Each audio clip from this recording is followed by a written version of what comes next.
নমস্কার, আমি ইমন। মুদ্রা পডকাস্ট চ্যানেলে আবার চলে এসেছি একজন নতুন অতিথির সাথে।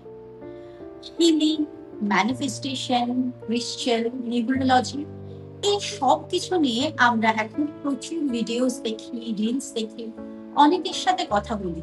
কিন্তু অনেক সময় এটা হয় যে সঠিক গাইডেন্সের অভাবে আমরা অ্যাকচুয়াল মিনিংটা বুঝতে পারি না, বা এমন কিছু করে ফেলি যেটা মেবি আমাদের কোনো নেগেটিভ এফেক্ট দিচ্ছে। সত্যি কি তাই? সত্যি কি এটার আগেও কোনো নেগেটিভ এফেক্ট আছে, বা পজিটিভ এফেক্ট কি সত্যি কাজ করে? এই সমস্ত উত্তর জানার জন্য আজকে আমাদের সাথে রয়েছে একজন বিশেষ অতিথি। নমস্কার, ওয়েলকাম টু মুদ্রা পডকাস্ট চ্যানেল আলিকা। আমাদের সাথে রয়েছে আজকে আলিকা ঘোষ। আলিকাকে আপনারা অনেকেই চেনেন, নিউরোলজিস্ট, হিলিং, রেকি, এই সব কিছু। One of the best remedy আমি এখন অব্দি আলিকার কাছ থেকে পার্সোনালি পেয়েছি। তাই আমার মনে হয়েছে আপনাদের সবার জন্য আজকে ওর সাথে কিছু কোয়েশ্চেন আনসার করলে বা কিছু সেশনের মাধ্যমে আমরা অনেক কিছু ক্লিয়ার করতে পারবো। আলিকা, ওয়েলকাম টু মুদ্রা চ্যানেল। নমস্কার ইমনদি, নমস্কার সকল ভিউয়ার্সদের। সবার আগে অনেক ধন্যবাদ আমাকে তোমাদের প্ল্যাটফর্মে ইনভাইট করার জন্য। অ্যান্ড আশা করি আমার যা এক্সপিরিয়েন্স সেই সমস্ত দিয়ে আপনাদেরও এনরিচ করতে পারবো, কিছু নতুন জিনিস আমরা ডিসকাস করব এবং আরো নিজেদের নলেজ বেসকে আমরা ইনক্রিজ করতে পারবো। তাহলে শুরু করি। কিছু বিশেষ জানার রয়েছে আমাদের সবার, কারণ এখন আমরা প্রচন্ড ভাবে নিউরোলজি, হিলিং বা রেকি এসব সম্বন্ধে জানার আগ্রহ প্রকাশ করছি। আলেকা, তোর কাছে আমার প্রথমেই যে প্রশ্নটা, সেটা হচ্ছে এই যে নিউরোলজি, হিলিং, রেকি এই সমস্ত কিছু নিয়ে কাজ শুরু করার ইন্টারেস্টটা তোর কবে থেকে এসেছিল, আর ঠিক কেন? তো সবার প্রথমে বলি যে আমি এটাকে ফুল টাইম প্রফেশন হিসাবে নেব বলে কোনোদিনও ভাবিনি। 2013-তে প্রথম আমার রেকি শেখা। তো ছোটবেলা থেকে আমি ভীষণভাবে অসুস্থ থাকতাম, শারীরিক রোগে ভীষণভাবেই ভোগা হতো এবং সর্দি কাশি থেকে আরম্ভ করে বিভিন্ন রকমের শারীরিক সমস্যা ছিল। এবং 2013-তে প্রথম আমার পিসিওডি ধরা পড়ে। তো তখন আমি প্রায় মেন্টালি গিভ আপই করে দিয়েছিলাম যে এত বেশি রোগ হয়ে গেছে, চোখে চশমা, চোখে পাওয়ার, কানের ইনফেকশন, তো অনেকটাই একটা ডিপ্রেসড জোনের মধ্যেও ছিলাম। তো আমার মা বাবার সাহায্যে তখন আমি রেকির দিয়ে প্রথম ইন্ট্রোডিউসড হই। এবং রেকি প্রথমে আমি প্র্যাকটিস করা অতটা স্টার্ট করিনি। 2013-তে অতটা বুঝতাম না, অনেকটাই কম বয়স ছিল এবং পুরো ব্যাপারটা আমি বুঝে উঠতে পারিনি। কিন্তু 2017 থেকে আমি ফুল অন প্র্যাকটিসটা স্টার্ট করি। সেখানে আমার মায়ের ইন্সপিরেশন খুব বড় আছে। আমার মা নিজেও রেকি শেখেন এবং উনি যখন প্র্যাকটিস স্টার্ট করে বেনিফিট পাওয়া স্টার্ট করলো, তো সেখান থেকে আমার মোটিভেশনটা ফার্স্ট স্টার্ট হয়। তো আমার মায়ের যখন প্র্যাকটিসটা দেখে আমি দেখছি যে বেশ ভালো আউটকাম পাচ্ছে, এনার্জেটিক আছে, অনেক পজিটিভ মাইন্ডে আছে, তো সেখান থেকে আমি রেগুলার বেসিসে রেকি প্র্যাকটিসটা স্টার্ট করি। তো 2 বছর টানা without any break reiki practice করার পরে আমার যে ক্রনিক ইস্যুসগুলো ছিল, ক্রনিক্যালি সর্দি কাশি হয়ে যাওয়া, কনস্ট্যান্ট সব সময় 24/7 আমার নাক দিয়ে জল পড়ছে, এরকম একটা ব্যাপার। তারপরে কানের ইনফেকশন হয়ে যাওয়া, তাতে প্রচন্ড কানে ব্যথা, মানে রাত্রিরে চিৎকার করছি এই পর্যায়ে কানে ব্যথা হচ্ছে।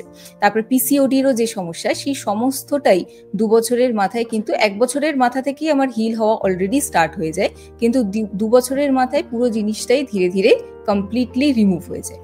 এবার তখন ন্যাচারালি আমার একটা ইনস্টিংক্ট হয় যে আমাকে এই যে বিদ্যা, সেটা আরো বাকি মানুষদের মধ্যেও ছড়িয়ে দেওয়া উচিত।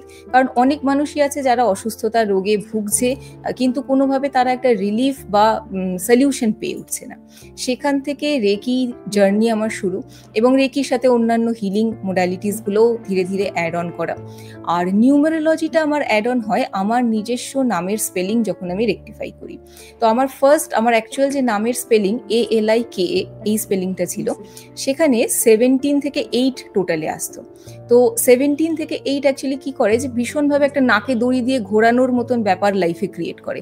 প্রচন্ড খাটনি, এক্সেসিভ ফাটিগ, এবং আমি সবসময় ক্লান্ত থাকতাম, ফাটিগড থাকতাম, এক্সহস্টেড থাকতাম, এরকম একটা সমস্যা কনস্ট্যান্টলি থাকতো।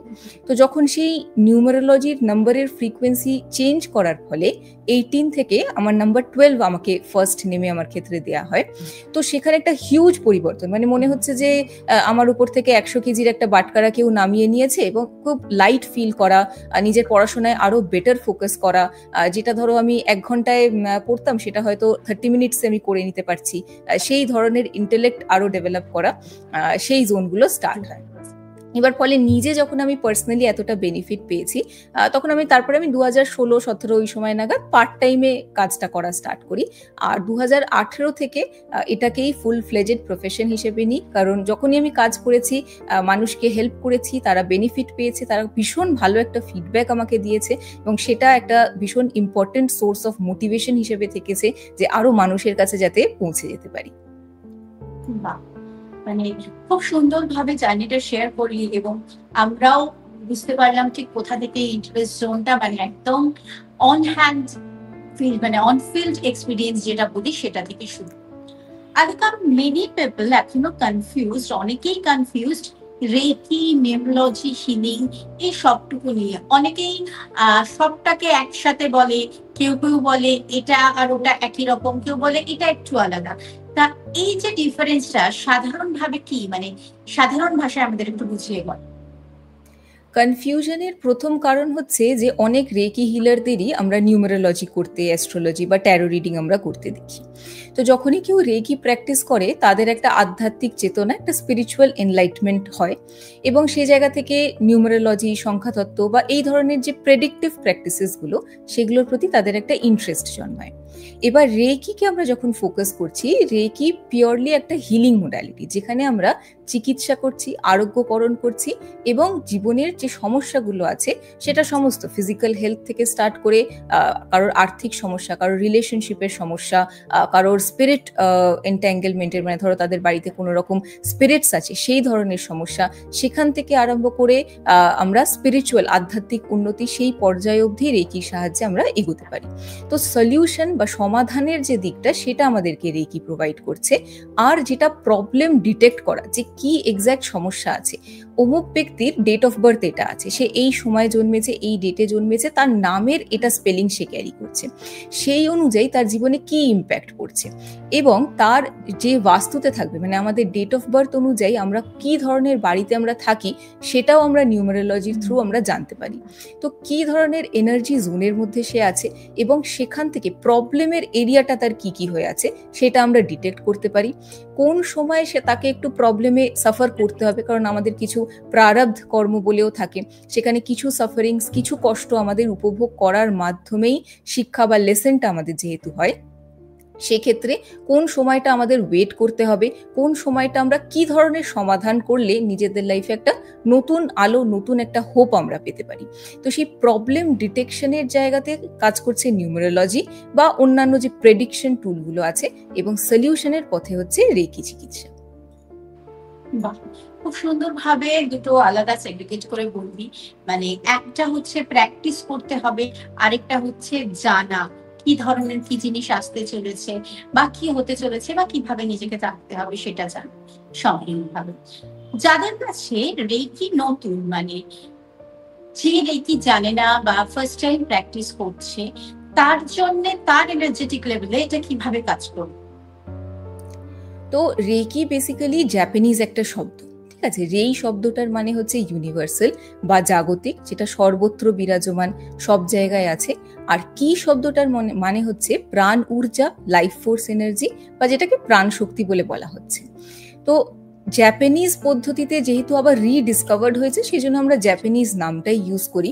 টেকনিক যে পদ্ধতিতে আমরা এই জাগতিক প্রাণশক্তি নিজের মধ্যে ডাউনলোড করি, সেই পদ্ধতিটার নাম হচ্ছে উসুই শিকি রয়োহো। পপুলারলি আমরা রেকি চিকিৎসা, রেকি ট্রিটমেন্ট হিসেবেই বলে থাকি। এবার মানুষের ক্ষেত্রে আমাদের এক্সিস্টেন্সে 4টে স্তর আছে। প্রথম হচ্ছে আমাদের ফিজিক্যাল বডি, যেখানে সমস্ত অর্গানস আমাদের আছে। দ্বিতীয় হচ্ছে আমাদের ভাইটাল বডি। ভাইটাল বডি হচ্ছে আমাদের যে এনার্জি সেন্টার, সেই জোনটা। 3 নম্বর হচ্ছে আমাদের থট বডি, যে কি ধরনের চিন্তা আমি করছি। এবং 4 নম্বর হচ্ছে আমাদের ইমোশনাল বডি, যে কোন আবেগের সাথে সেই চিন্তাটা যুক্ত হচ্ছে। তো রেকি এমন একটা অসাধারণ চিকিৎসা পদ্ধতি যেটা আমাদের ভাইটাল বডিতে কাজ করে, যেটা আমাদের প্রাণ ঊর্জা, লাইফ ফোর্স এনার্জি বলে যেটাকে আমরা বলছি, সেই জোনে রেকি কাজ করে। এবং রেকিকে যদি খুব সহজে বুঝতে হয়, সেটা হচ্ছে মোবাইলে আমরা যেরকম ভাবে ব্যাটারিতে চার্জ দিই, ঠিক এক্স্যাক্টলি সেরকম ব্যাপার। প্রত্যেকটা ফোনকে আমাদের ফিজিক্যাল বডির সাথে ইকুয়েট করতে পারি, যে আমাদের শারীরিক শরীর ইকুয়াল টু আমাদের ফোন যেটা আছে, এবং ডেইলি কাজ করার জন্য তাকে আমরা চার্জ দিতে হবে, তার একটা প্রাণ ঊর্জা প্রয়োজন, তার একটা লাইফ ফোর্স এনার্জির প্রয়োজন। তো সেই এনার্জি ন্যাচারালি এক্সিস্ট করে, কিন্তু যখন আমরা বিভিন্ন রকম কাজের মধ্যে আছি, বিভিন্ন রকম চিন্তা, ইমোশন, লাইফ সিচুয়েশনের মধ্যে যখন আমরা ডিল করছি, যুঝছি সেই ইস্যুসগুলোর সাথে, তখন কিন্তু আমাদের প্রাণশক্তি ক্ষয় হতে থাকছে। তার ফলে কি হয়, ধীরে ধীরে আমাদের রোগের মধ্যে চলে যাওয়া, ইমোশনাল স্ট্রেসের মধ্যে চলে যাওয়া, সেই জিনিসটা হয়। কিন্তু যেই মুহূর্তে বাড়িতে এসে রাত্রির বেলা এসে ফোনটাকে চার্জ করে দিলাম, তখন অটোমেটিক্যালি আমাদের ফোন কিন্তু একটা ফুল ফ্লেজেড ব্যাটারি, একটা রিচার্জ হয়ে গেলে এবং নতুন করে কাজ করার একটা নতুন স্ফূর্তি, নতুন ঊর্জা পেয়ে যাচ্ছে। তো রেকি আরোগ্যকরণ এক্স্যাক্টলি সেই প্রসেস যেখানে আমরা এই জাগতিক প্রাণশক্তি, যেটা জগতে আছে, আমার আশেপাশে আছে, কিন্তু আমি ট্যাপ ইন করতে জানি না, তো সেটাকে আমি ট্যাপ ইন করতে পারছি। সেখানে প্লাগ পয়েন্ট একটা অন করে আমি এই প্রাণ ঊর্জা নিজের মধ্যে আনতে পারছি এবং নিজের এনার্জি লেভেলকে ইনক্রিজ করতে পারছি। যেই মুহূর্তে আমার এনার্জি লেভেল ইনক্রিজ করছে, অটোমেটিক্যালি আমার যে ফিজিক্যাল অর্গান আছে, তারা নিজের কাজ করার ক্ষমতা, কার্যক্ষমতা 100%-এ পৌঁছানোর একটা জোন ক্রিয়েট হচ্ছে। আমার মাইন্ডে যদি নেগেটিভ থটস আসছে, সেটাকে কাটিয়ে যে একটা পজিটিভ কিছু করব, সেটা একটা অ্যাকশন। সেই অ্যাকশনটার জন্য প্রয়োজন আমার প্রাণ ঊর্জা। তো সেই প্রাণ ঊর্জাকে আমি অ্যাডিকুয়েটলি চ্যানেলাইজ করতে পারছি, আমি জগৎ থেকে, সেটা ইউনিভার্স থেকে আমি সেই এনার্জিটা নিয়ে নিতে পারছি। তো এই হচ্ছে খুব সহজে রেকি কিভাবে আমাদের হেল্প করে, বা চিকিৎসার বা হিলিং এর প্রসেস। বাহ, এবার এই যে রেকি, এটা তো আমার ফিজিক্যালি, মানে ফিজিক্যাল একটা ইমপ্রেশন ক্রিয়েট করছে, ফিজিক্যাল ব্যালেন্সের জন্য একটা ইম্প্যাক্ট ক্রিয়েট করছে। মেন্টাল হিলিং বা ইমোশনাল হিলিং, কারণ অনেক সময় আমরা শারীরিক ভাবে বিপর্যস্ত হওয়ার সাথে সাথে মানসিক ভাবেও নানা কারণে বিপর্যস্ত হয়ে পড়ছি, যেটাতে আমার ইমোশনাল মেন্টাল ব্যালেন্সটা থাকছে না, ঠিক ইমব্যালেন্স হয়ে যাচ্ছে। রেকি কি সেখানেও কাজ করবে, বা রেকি কি আদৌ সেখানে হেল্প করে? একদম। এই বিষয়টা বোঝার জন্য একটু আমরা হিউম্যান অরাকে বুঝি। তো আমরা যে শুধুমাত্র রক্ত মাংসের শরীর এরকম নয়, আমাদের ফিজিক্যাল বডি ছাড়াও আমাদের কিন্তু একটা এনার্জেটিক এক্সিস্টেন্স আছে, যেটাকে খালি চোখে দেখতে পাচ্ছি না, যেটাকে মন বলে বলছি, আত্মা বলে বলছি, বিভিন্ন টার্মসে আমরা সিগনিফাই করছি, কিন্তু তার অস্তিত্বকে আমরা চোখে দেখতে না পেলেও ডিনাই কিন্তু করতে পারি না। তো রেকি, আমাদের যা কিছু রোগ বেসিক্যালি হয়, সেগুলো সবটাই সাইকোসোম্যাটিক ইন নেচার হয়। তার মানে প্রথমে একটা মানসিক স্তরে সেটার সৃষ্টি হয়, এবং তারপরে অ্যাসোসিয়েটেড অর্গানে, পার্টিকুলার অর্গানে, প্রত্যেকটা ইমোশনের সাথে প্রত্যেকটা অর্গানের একটা অ্যাসোসিয়েশন আছে। যেমন ধরো, কেউ এমন একটা পরিস্থিতিতে আছে যেখানে তার ভীষণ সাফোকেটিং মনে হচ্ছে, দম বন্ধ হয়ে যাচ্ছে, আমি কথা বলতে পারছি না, আমি নিজেকে এক্সপ্রেস করতে পারছি না, আমাকে আশেপাশের মানুষ ভালোবাসছে না, তো আমাদের অটোমেটিক্যালি লাংসে একটা সমস্যার দিক কিন্তু ক্রিয়েট হয়ে যাবে। তো রেকি এমন একটা হিলিং প্রসেস, যেটা আমাদের প্রাণ ঊর্জার এনার্জি লেভেলকে ইনক্রিজ করার মাধ্যমে, যে ধরো মেন্টাল লেভেলে যে ব্লকটা কাজ করছে, আমাদের অরাতে যে জমে থাকা নেগেটিভ এনার্জিটা হয়ে আছে, সেটাকে প্রথমত রিলিজ করবে, তারপরে ধীরে ধীরে ফিজিক্যাল বডিতে যে ইস্যুসগুলো আছে সেগুলোকেও রিলিজ করবে।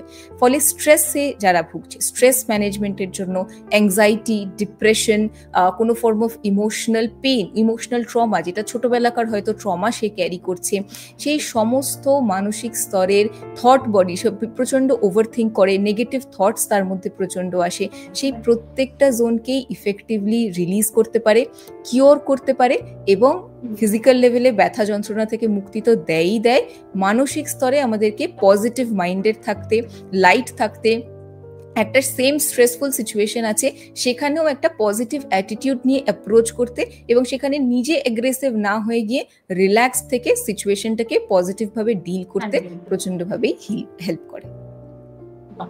মানে ওভারঅল মেন্টাল, ফিজিক্যাল এবং emotional health which is connected with each other, পুরো জিনিসটাকেই একটা ব্যালেন্স করতে রেকি ভীষণভাবে হেল্প করে, এবং এটা যে কারোরই, যে কোনো বয়সে যে কারোরই প্রয়োজন হয়, সুতরাং রেকি সেভাবেই যে কেউ মানে সেটার জন্য সঠিক প্রশিক্ষণ নিয়ে করতে পারে।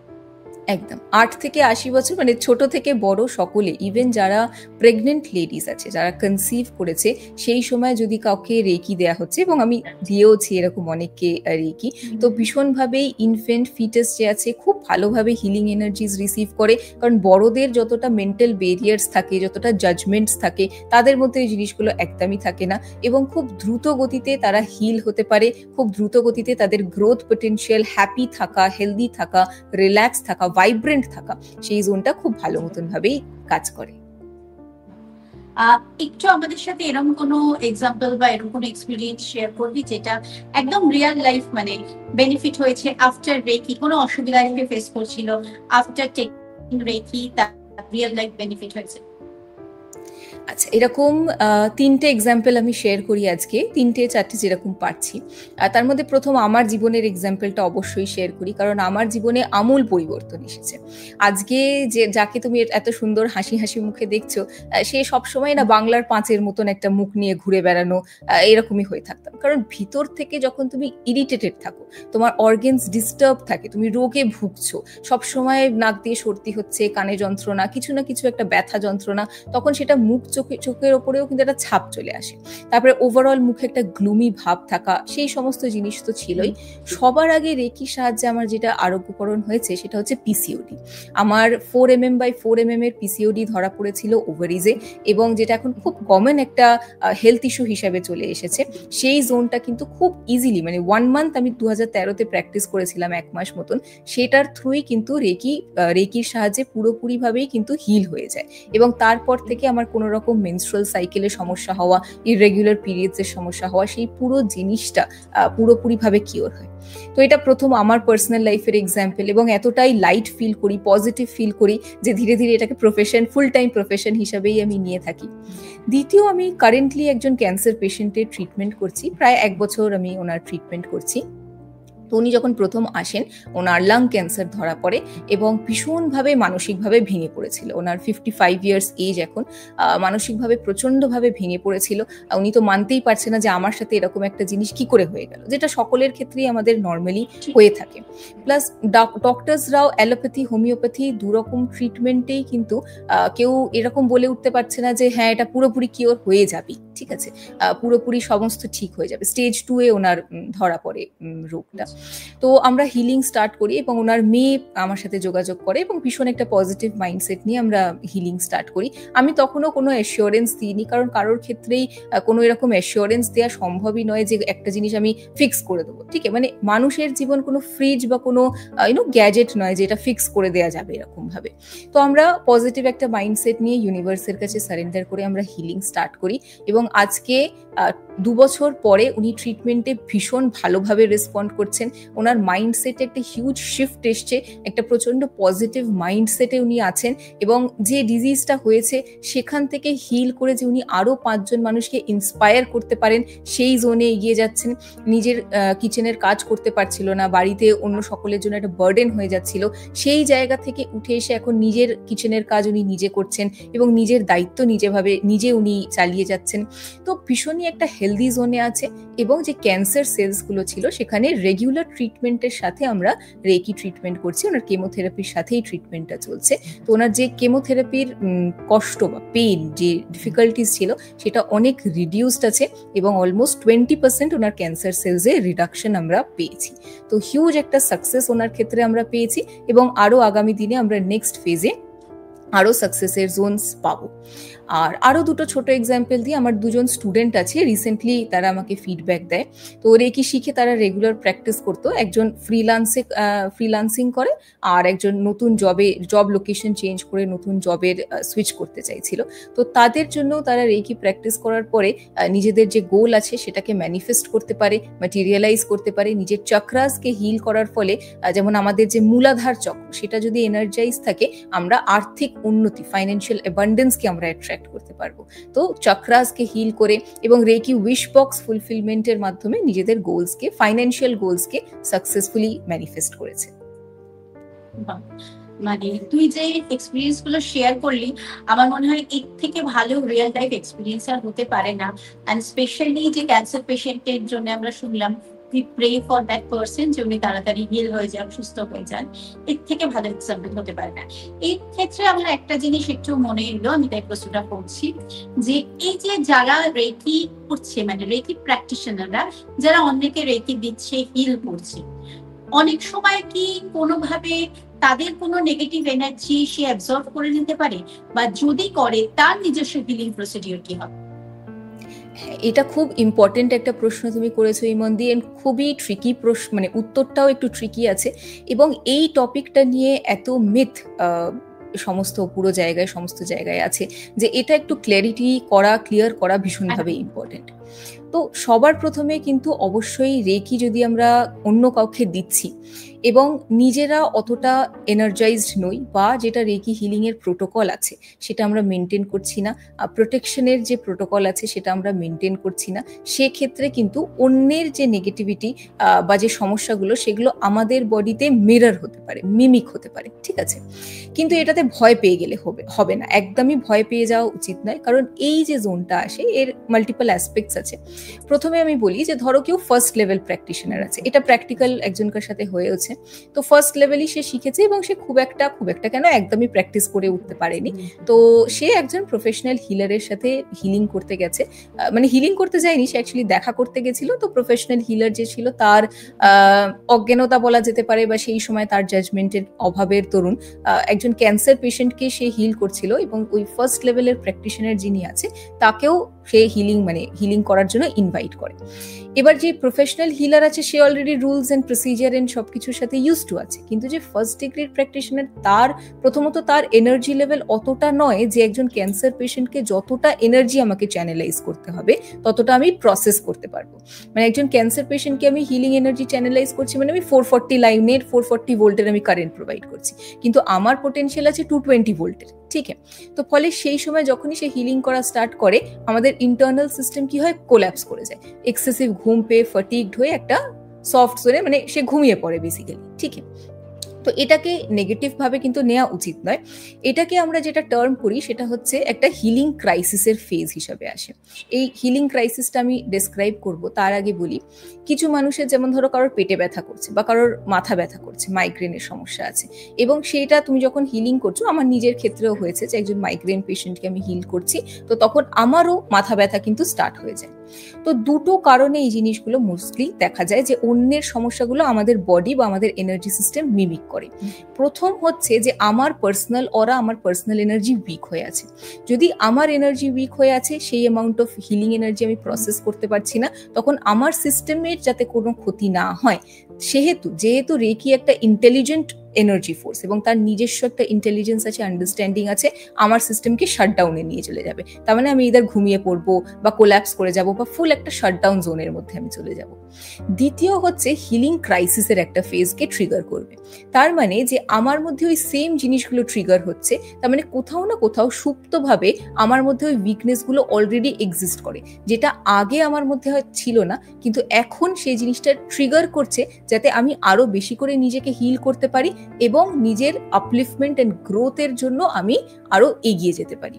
কারণ reiki being an intelligent force, being a loving compassionate force, সবসময় কিন্তু আমার এবং যাকে আমি হিলিং করছি সেই দুজনেরই প্রোটেকশন যাতে থাকে, তারা দুজনেই যাতে হেলদি থাকে, তার জন্য এনার্জি চ্যানেলাইজ হবে, এবং দুজনের সার্বিক উন্নয়ন যাতে থাকে। আজকে আমি লেভেল 1-এ আছি, নেক্সট ডে যেন আমার এনার্জি লেভেল 2-তে আপগ্রেড হতে পারে, সেই দিকে আমাদেরকে কিন্তু মোটিভেট করবে। তো এই হচ্ছে ব্যাপার। এবার রেকি করলে যে অন্যের নেগেটিভিটি আসবে এরকম ভয় পাওয়া একদমই উচিত নয়। সেকেন্ড লেভেল রেকিতে আমরা 3টে সিম্বল প্রোভাইড করে থাকি এবং মাস্টার লেভেলে মাস্টার সিম্বলের অ্যাটিউনমেন্ট হয়ে থাকে। তো এই সিম্বলগুলোর সাহায্যে নিজের পায়ের পাতায় সিম্বলসগুলোকে ইউজ করা, দুটো হাতের তালুতে সিম্বলসগুলোকে ইউজ করা, 7টা চক্রতে সিম্বলসগুলোকে ইউজ করা, অরা সিল করবার জন্য সিম্বলসগুলোকে ইউজ করে আমরা কিন্তু নিজের অরাকে সিল করে রাখতে পারি, প্রোটেক্টেড রাখতে পারি, গ্রাউন্ডেড রাখতে পারি, যাতে কোনো এন্টিটি বা কোনো নেগেটিভ ফোর্স অ্যাজ সাচ আমাদের অফেক্ট না করে থাকে। তো সেই সমস্তই কোর্সের যে ট্রেনিং প্রোগ্রাম থাকে সেখানে পুরোটাই আমরা আমাদের হিলার্সদের শিখিয়ে থাকি।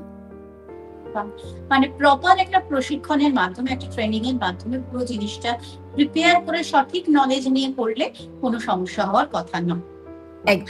এবার মানে একদমই একটা ডিফারেন্ট জিনিস জিজ্ঞেস করছি, নিউমেরোলজি আর অ্যাস্ট্রোলজি এই নিয়ে একটা বিশাল কনফিউশন আছে।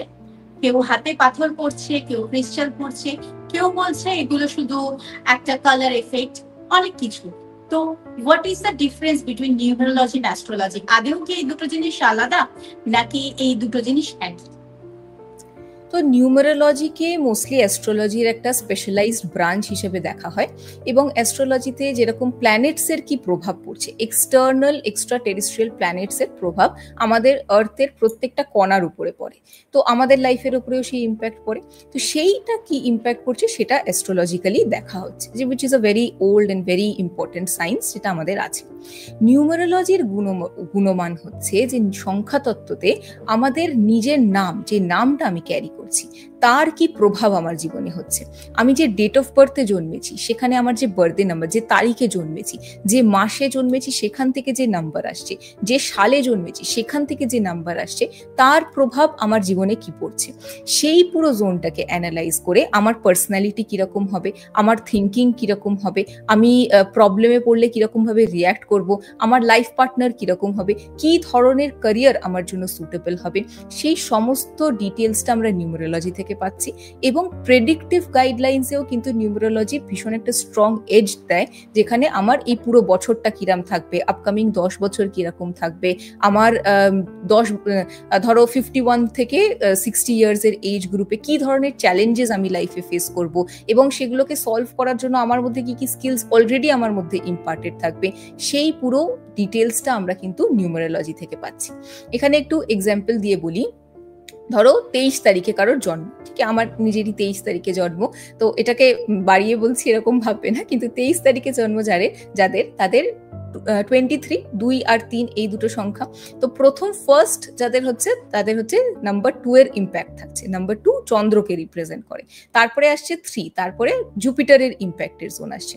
তার মানে 23 তারিখে যার জন্ম তার উপরে ফার্স্ট কিন্তু চন্দ্রের প্রভাব পড়বে, নেক্সট জুপিটারের ইম্প্যাক্টের জোন পড়বে, এবং 2+3 এটা অ্যাড করে বুধ বা মার্কারির ইম্প্যাক্ট পড়বে। তার মানে আমাদের নাম্বার 5 যেটা হচ্ছে, তার মানে আমার ইনার পার্সোনালিটি 2 আর 3 চন্দ্র আর জুপিটার এদের কম্বিনেশনের থাকবে, এবং আমার এক্সটার্নাল পার্সোনালিটি নাম্বার 5 তার মানে মার্কারির ইম্প্যাক্টের জায়গায় থাকবে।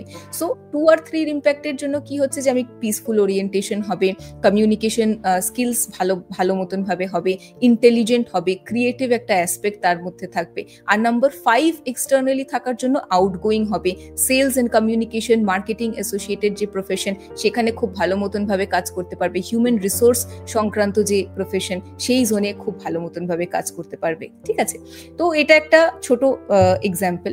এবার নামেরও ইম্প্যাক্ট ভীষণভাবে পড়ে। নিউমেরোলজির যেটা কোর কাজ, যেটা অ্যাস্ট্রোলজি, ট্যারো রিডিং অন্য কেউ দেখে না, সেটা হচ্ছে আমরা আমাদের নাম কি ইম্প্যাক্ট ফেলছে, এবং ইমনদি ট্রাস্ট মি, আমাদের নাম কি ক্যারি করছি সেটা কিন্তু ডিটারমাইন করতে পারে আমার এই বছর কিরকম থাকবে, আমার এই মান্থ কিরকম থাকবে, আমার এই ডে কিরকম থাকবে, সেই অবধি ব্রেকডাউন করে হয়।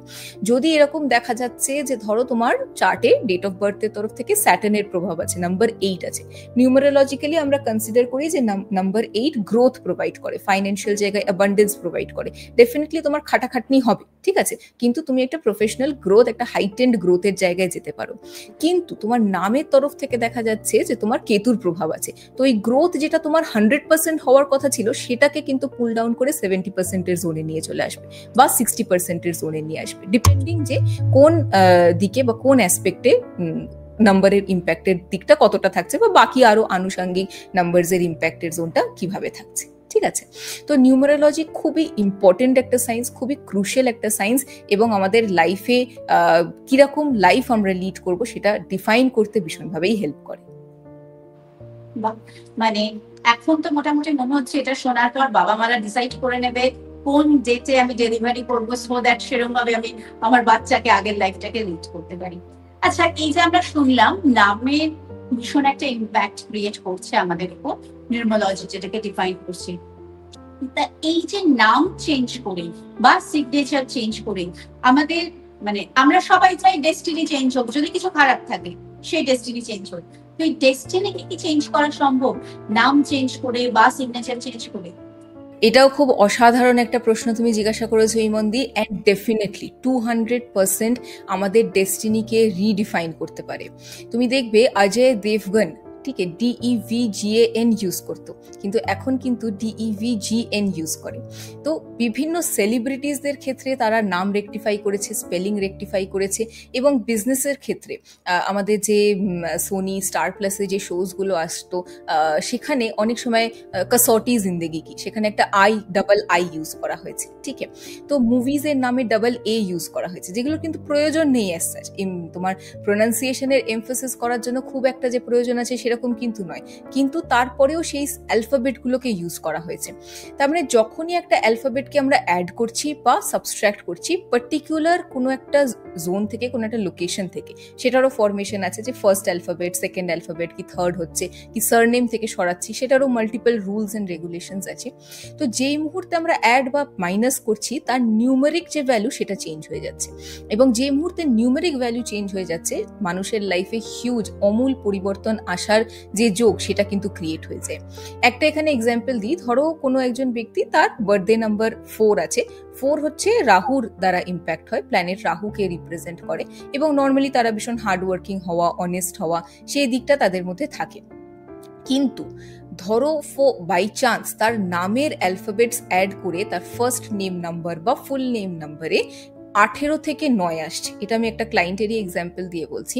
তো তার ফুল নেম নাম্বার থেকে 18 থেকে 9 আসছিল। এবার 18 in it self as a number খুব ডেঞ্জারাস। 18 তারিখের সাথে আমরা কি রিলেট করি? কুরুক্ষেত্রর যুদ্ধকে রিলেট করি। সেটা ধর্মযুদ্ধ হলেও সেখানে কিন্তু আলটিমেটলি প্রচুর মানুষের মৃত্যু, রক্তপাত সেই জোনটা থেকেছে। তো 18 নাম্বার যার ডেট অফ বার্থে থাকছে তার লাইফে ভালো জিনিসটা পেয়েও, ভালো জিনিসটা হয়েও আস্তে আস্তে সেই জিনিসটা খারাপ হয়ে যাওয়া, একটা আপেল তুমি ধরো রেখে দিচ্ছ, সেটা আস্তে আস্তে পচে যাচ্ছে, গলে যাচ্ছে, রটেন হয়ে যাচ্ছে, সেই জোন অবধি নিয়ে চলে যায় কিন্তু 18 নাম্বার। খুবই ডেঞ্জারাস আর খুবই ডিফিকাল্ট একটা নাম্বার। এবার 18 অ্যাড হয়ে 1+8 অ্যাড হয়ে হচ্ছে নাম্বার 9। এবার 9 যখন তার বার্থডে নাম্বার 4 এর সাথে রিলেট করছে, তখন 4-9 হচ্ছে one of the most negative combinations as per numerology. এবং এখানে তোমার অ্যাক্সিডেন্ট প্রোন করে দেওয়া, ফিজিক্যাল হেলথের দিকে তোমার সমস্যা হওয়া, এক্সক্রিটরি অর্গানস অ্যাসোসিয়েটেড তোমার সমস্যা হওয়া, লিগাল ডকুমেন্টে তোমার আননেসেসারি লিগাল ডকুমেন্টে সমস্যা হওয়া। দেখবে কিছু স্টুডেন্টস থাকে যে সকলের অ্যাডমিট কার্ড ঠিক এসছে, ওই একটা পার্টিকুলার স্টুডেন্টেরই অ্যাডমিট কার্ডে নামের স্পেলিং ভুল এসে গেছে। তো এই ধরনের হ্যাসেল হওয়া পেপার ওয়ার্কে, লিগাল পেপার ওয়ার্কে, কোর্ট কাছারিতে সবসময় জড়িত থাকা, তো সেই ধরনের সমস্যা ক্রিয়েট করে দেয়। তো আমার ক্লায়েন্টের ক্ষেত্রেও এই ধরনের সমস্যা হচ্ছিল। তো তার স্পেলিং রেকটিফাই করে 18 কে আপগ্রেড করে 24 নাম্বার দিই, 24 থেকে 6। এবার 24 থেকে 6, 2+4 adding two 6 is one of the star numbers, এবং সেখানে তোমাকে নাম, যশ, প্রতিপত্তি, কাজের জায়গা, ইমেন্স সাকসেস, পাওয়ার, রেকগনিশন, অন্যের উপরে পজিটিভ ইনফ্লুয়েন্সের জায়গা, সেটা ফুল ফ্লেজেড তোমাকে প্রোভাইড করছে। তো সে যে ব্যক্তি 18 নাম্বার নিয়েছিল সে আগেও হার্ডওয়ার্ক করছিল, পরেও সে হার্ডওয়ার্ক করে। প্রথমত তার নেচার অফ হার্ডওয়ার্ক চেঞ্জ হয়, সে ভুল ডিরেকশনে নিজের এনার্জি ওয়েস্ট করছিল, তো সেই এনার্জির জোন তার কারেক্ট হয়, সে ঠিক ডিরেকশনে এনার্জিকে ইনপুট করা স্টার্ট করে। এবং ভিনাস আর রাহু 4 and 6 খুবই ফ্রেন্ডলি কানেকশন, তার সাংসারিক সুখ শান্তির যে জায়গা সেটা রেস্টোর হয়, অশান্তি থেকে, ঝগড়া থেকে নেমে এসে বাড়িতে প্রাচুর্য আসে, এবং success and glory and love, যে পার্টনার তার ছিল, ওয়াইফ যিনি ছিলেন, তার সাথে একটা খুবই ভালো হেলদি রোম্যান্টিক রিলেশনশিপ, যেটা আদারওয়াইজ মনে হচ্ছিল এবার ডিভোর্সই হয়ে যাবে, সেই জায়গা থেকে একটা ভালোবাসার সম্পর্কের বন্ডের জোন পুরোপুরিভাবে চলে আসে। তো definitely spelling rectification huge change আনতে পারে, কিন্তু এখানে একটা কিন্তুও আছে, যেটা হচ্ছে সকলের ক্ষেত্রে কিন্তু 100% স্পেলিং রেকটিফিকেশন করা পসিবল হয় না। কারণ কারোর ক্ষেত্রে তাদের প্রারব্ধ কর্ম যেটা সে নিয়ে এসেছে, যে তাকে কষ্টটা ভোগ করতেই হবে, সেটা এতটা স্ট্রং থাকে, এতটা ইন্টেন্স থাকে, যে আমরা চেয়েও সেই জিনিসটাকে কিন্তু রেকটিফাই করে উঠতে পারি না। কিন্তু হ্যাঁ, যেখানে পসিবিলিটি আছে সেখানে আমূল পরিবর্তনের পসিবিলিটি কিন্তু ডেফিনেটলি ক্রিয়েট হচ্ছে। মানে সেই সবটা মিলিয়ে একটা ইউনিভার্সের ইচ্ছে, মানে ইউনিভার্সই তো আলটিমেট দ্য পাওয়ার, তো সেই ইউনিভার্সের ইচ্ছে অনুযায়ী কিছু চেঞ্জেস পসিবল। আর যেটা অলরেডি রয়েছে, যেটা ইউনিভার্স বলেছে না তোমাকে এটা নিয়ে চলতে হবে, সেরকম কিছু তো নিয়ে চলবে। আচ্ছা, এই প্রসঙ্গে আমার একটা কথা মনে এলো, এই যে রেকি আর নিউরোলজি, এখন তো আমরা সবাই খুব ম্যানিফেস্টেশনে বিলিভ করি, বা চারিপাশে সবাই খুব ম্যানিফেস্ট করতে বলে যে এটা তুমি ম্যানিফেস্ট করো হবে। তো রেকি আর নিউরোলজি একসাথে টুগেদারলি আমাকে কি সেরকম কোনো ম্যানিফেস্টেশন করাতে পারবে যে আমার গোল বা ডিজায়ার কিছু ফুলফিল হবে লাইফে? একদম একদম। তো সবার প্রথমে নিউমেরোলজির থ্রু আমরা জানতে পারি যে কোন সময়, এক তো আমার নামের কি সমস্যা আছে, যদি সেটা কোনো সমস্যা থেকে থাকে, কোনো হিন্ড্রেন্স ব্লকেজ থেকে থাকে, সেটাকে আমরা রিমুভ করলাম। কারণ ধরো তুমি তোমার বাড়ি থেকে বাজারে যাচ্ছ, খালি হাতে যাচ্ছ, আনন্দে যাচ্ছ, একরকম জার্নি হয়। এবার সেখানেই তুমি 500 কেজির তোমাকে একটা ব্যাগ ধরিয়ে দেওয়া হয়ে গেল, একটা বোঝা তোমার উপরে চাপিয়ে দেওয়া হয়ে গেল, তখন সেটা অনেক হেকটিক হয়ে যায়। তো যেই মুহূর্তে আমরা এই কি আমাদের আননেসেসারি ব্যাগেজ আছে সেগুলোকে ডিটেক্ট করে নিচ্ছি থ্রু নিউমেরোলজি, সেটাকে আমরা রিলিজ করতে পারি, সেটার একটা পজিটিভ জোন আমরা ক্রিয়েট করলাম।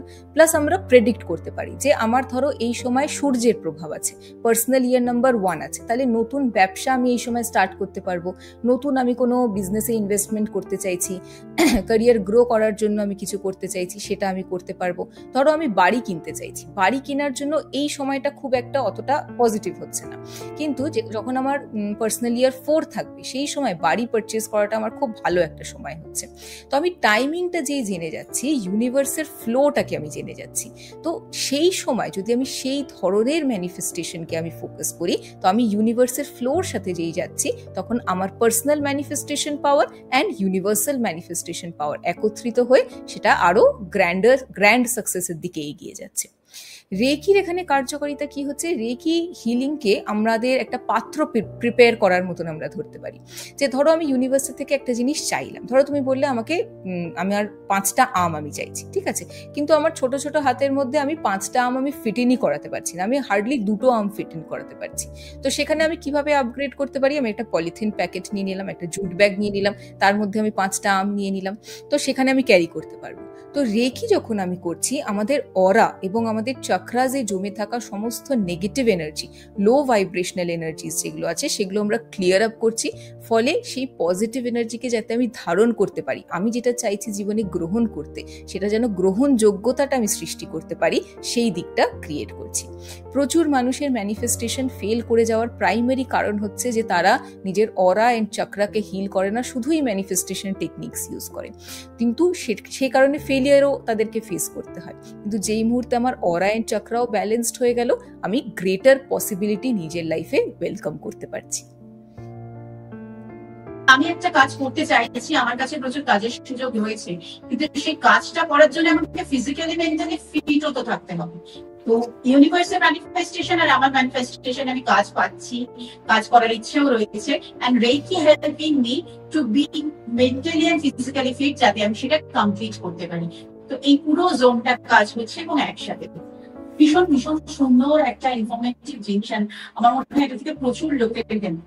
আচ্ছা, এই যে ম্যানিফেস্টেশন, আমি তোর কথাই বলি, আমাদের সবসময় বলিস যে তুমি যেটা চাইছো মন থেকে সেটা ম্যানিফেস্ট করো উইথ পজিটিভ মাইন্ড, আর ইউনিভার্সকে বলো যে তুমি এটা চাইছো। এবার আমি একটা সাধারণ প্রশ্ন আমার এটা আসছে, কারণ আমি চারিদিকে প্রচুর মানুষকে অনেক কিছুই দেখছি, আমি আমার জন্য একটা খুব ভালো জিনিস ম্যানিফেস্ট করছি উইথ পজিটিভ মাইন্ড, সেম সেই মানুষটাই আমি আরেকজনের জন্য একটা নেগেটিভ ইম্প্যাক্ট বা নেগেটিভ মেন্টালিটি পোষণ করছি। তো আমার ভেতরে মানে ইনার আমি কিন্তু পজিটিভিটিতে পরিপূর্ণ নই।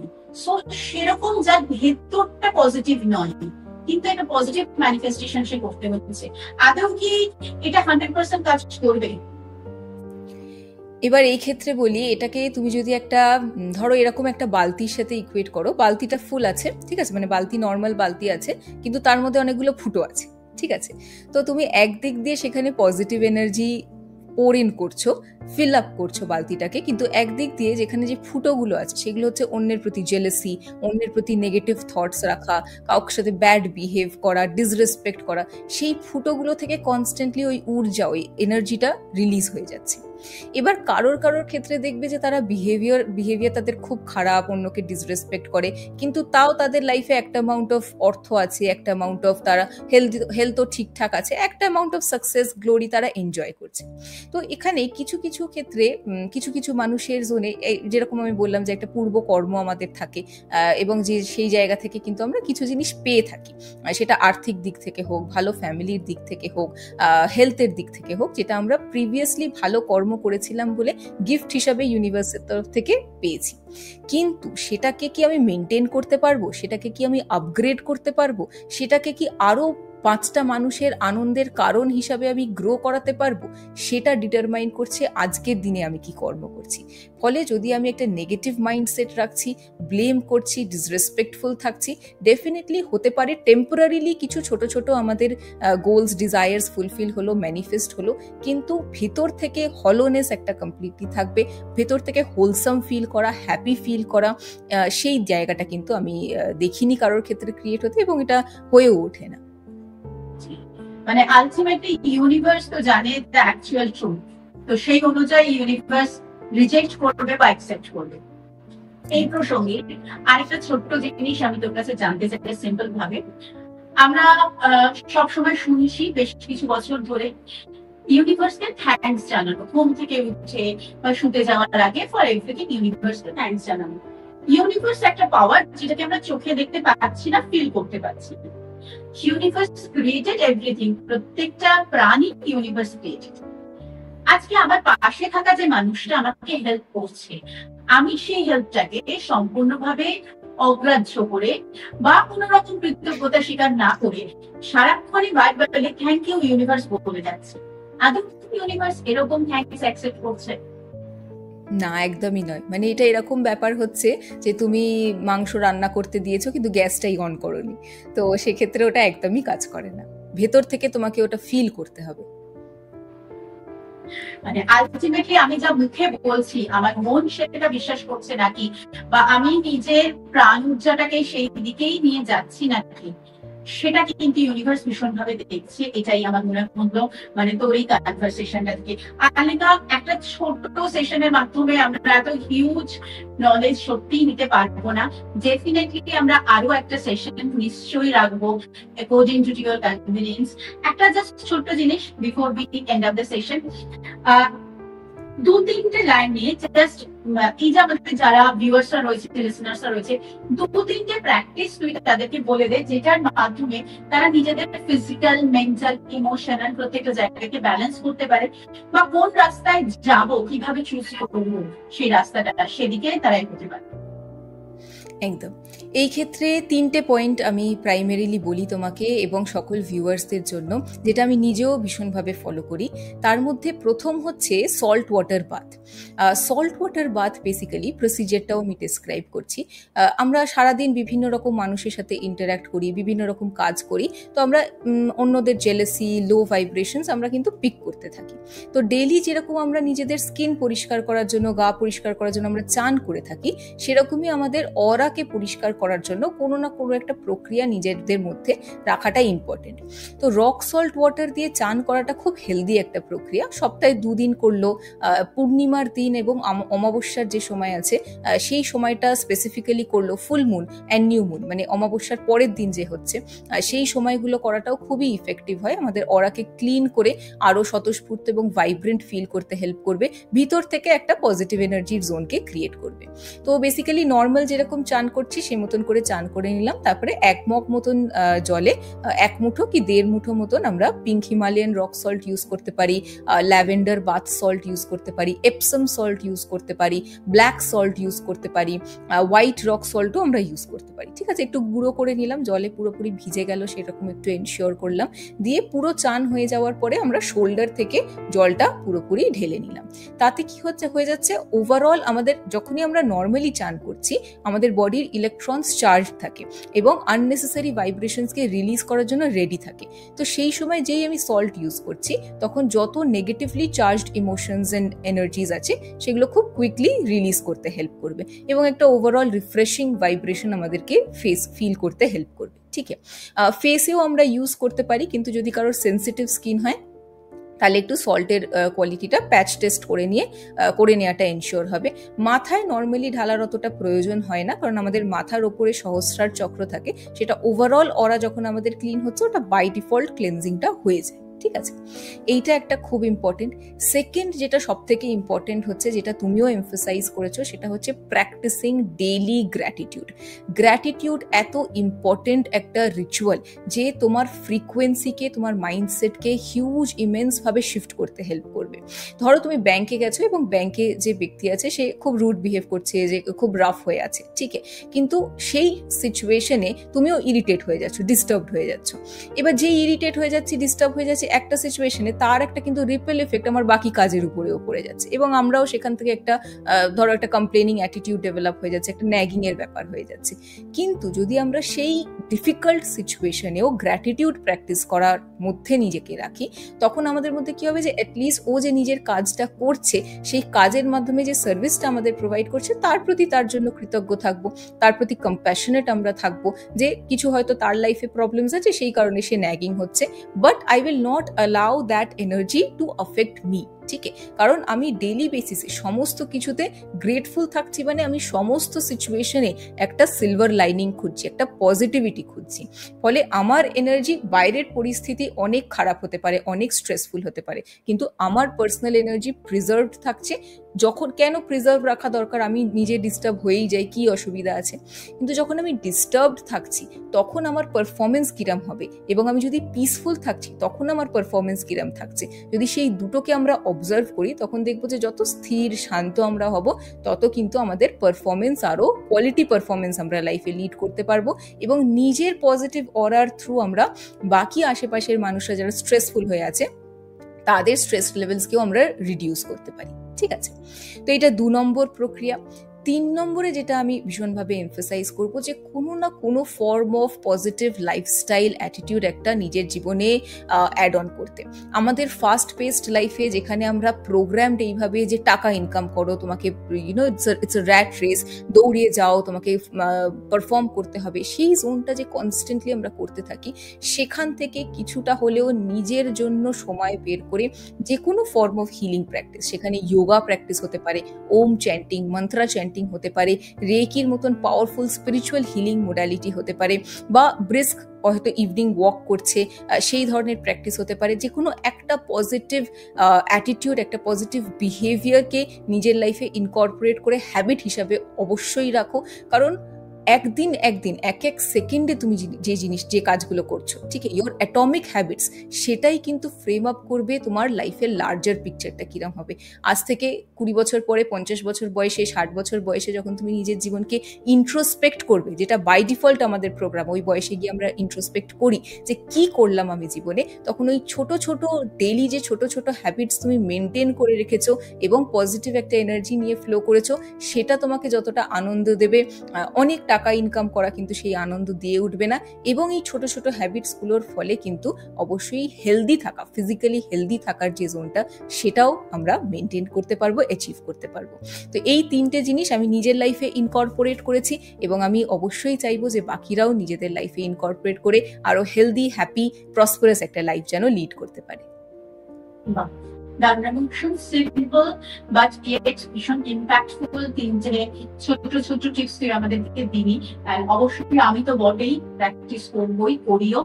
অ্যান্ড আমি অবশ্যই রিকোয়েস্ট করবো আমাদের যারা ভিউয়ার্স, লিসেনার্স আছে, তারাও করো। আগেকার কাছে কোনো যদি তোমাদের জানার থাকে বা কি করে কন্টাক্ট করবে, সেই সমস্ত ডিটেলস আমরা ভিডিওসে দিয়ে দিব, সেগুলো নিশ্চয়ই করতে পারো।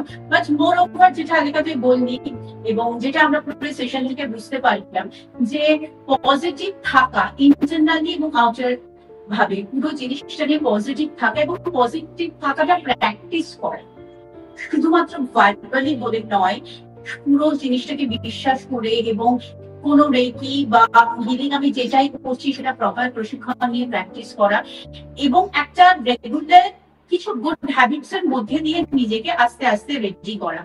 এই পুরো জিনিসটা বলে ম্যানিফেস্টেশনই বলি বা ডিজায়ার বলি, যা কিছু আছে সেই গোলস গুলো কিন্তু আমাদের খুব ইজিলি আমাদের কাছে এসে যাবে। মানে পুরো জিনিসটা আমরা যাই চাইছি সেটার পিছনে কিন্তু আমরাই কাজ করতে পারবো, তবে ইউনিভার্স হেল্প করতে পারবো। এটাই আমরা পুরো সেশনটা থেকে বুঝতে পারলাম। একদম। থ্যাংক আর ইউ আলেকা। হ্যাঁ, থ্যাংক ইউ আলেকা। মানে খুব সুন্দর ভাবে, ভীষণ ইলাবোরেটলি বাট খুব সাধারণ ভাষায় আমাদের প্রচুর প্রশ্নের তুই উত্তর দিলি, এবং আশা করবো আমরা আরেকটা সেশন তোর সাথে এরকম খুব ইনফরমেটিভ এবং নলেজেবল সেশন পাবো। আমি লাস্ট একটাই জিনিস তোকে তোর কাছে জিজ্ঞেস করবো, যে এই যে রেকি প্র্যাকটিস এবং এই যে নিউমেরোলজি প্র্যাকটিস বা এই কিছু, এগুলো নিয়ে অনেক মিথ এবং অনেক অন্ধবিশ্বাস রয়েছে। তো এই ধরনের জিনিসগুলো এবং নানা ধরনের, মানে এখানে এই দিনে এই রিচুয়াল করো, ওই দিনে ওই রিচুয়াল করো, এত কিছু, তো এত কিছুই করাটাই ইম্পর্টেন্ট, নাকি আমি যতটুকু করছি সেই জিনিসটাকে উইথ ফুল বিলিভ, ফেথ এবং ঠিকঠাক একটা প্র্যাকটিস, সেটাই ইম্পর্টেন্ট? হ্যাঁ, আমাদের যেটা ফোকাস করতে হবে, ঠিক আছে, সেটা হচ্ছে যে একটা ইম্পর্টেন্ট জিনিস, সেটা আমার জন্য ওয়ার্ক করছে, আমার ভালো লাগছে, আমি কানেক্টেড ফিল করছি, সেই জিনিসটাই রেগুলার বেসিসে করা, ডেইলি করা। কারণ ছোট ছোট জিনিসই, যেরকম আমি বলছিলাম, যে ছোট ছোট হ্যাবিটস, ছোট ছোট বিহেভিয়ার আমাদের তরফ থেকে, ছোট ছোট যে অ্যাকশনসগুলো আমরা নিচ্ছি, সেগুলোই অ্যাম্পলিফাই করে কিন্তু একটা বড় পজিটিভ কাজের দিকে যোগ দেবে। অনেক সময় এরকম হতে পারে যে আমি হয়তো এই রিচুয়ালটাও করছি, আবার অন্যটাও করছি, অনেক কিছুর মধ্যে আমার এনার্জি ডিস্ট্র্যাক্টেড হয়ে আছে। তো কারোর ক্ষেত্রে কিছু সময়ের জন্য সেটা পজিটিভ আউটকাম দিতেও পারে, কিন্তু যেখানে আমি সাকসেস দেখেছি সেখানে হচ্ছে ডেডিকেটেড একটা পাথ ফলো করা। যেমন আমার লাইফের ক্ষেত্রেও আমি 2 বছর টানা ডেইলি রেকি প্র্যাকটিস করেছি, একটা দিনও গ্যাপ না দিয়ে। তারপরে গিয়ে কিন্তু আমার যেটা 16 বছর, 17 বছর, 18 বছরের যে ক্রনিক হেলথ ইস্যুসগুলো ছিল, সেগুলো থেকে সম্পূর্ণ মুক্তি পাওয়া সম্ভব। অতএব it is all about the small habits, যে ছোট জিনিসগুলো ডেইলি প্র্যাকটিস করা, রেগুলার প্র্যাকটিস করা। একদম, মানে dedication is the main key, এবং with full faith and believe. Thank you so much Aleka, Mudra পডকাস্টে এতটা সময় দেওয়ার জন্য এবং এত সুন্দরভাবে আমাদেরকে সবটা বুঝিয়ে দেওয়ার জন্য। আশা করছি খুব তাড়াতাড়ি আবার তোকে একবার আমরা মুদ্রা পডকাস্ট চ্যানেলে পাবো। Thank you. Thank you so much.